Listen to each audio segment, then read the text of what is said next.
ستاره های شهری ما گم شده ای وای، غریبی شهر و ملکی مردم شده ای وای، گلهای خانه بی تبسم شده ای وای، ستاره های شهری ما گم شده ای وای، آسمانی بی ستاره مثل شهری بی چراغ است، اما شهری بی ستاره مثل خشکیدنی باغ است، دلی آدم داغ داغ است،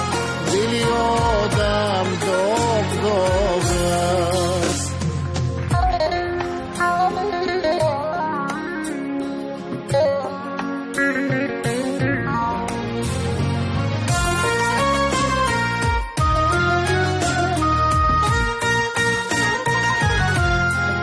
حاجتی گفتن ندارد این همه دردی من و تو،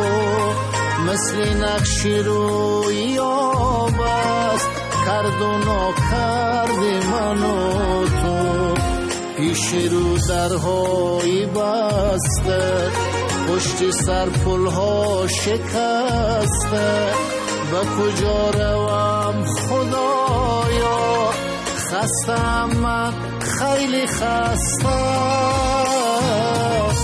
ستاره های شهری ما گم شده ای وای،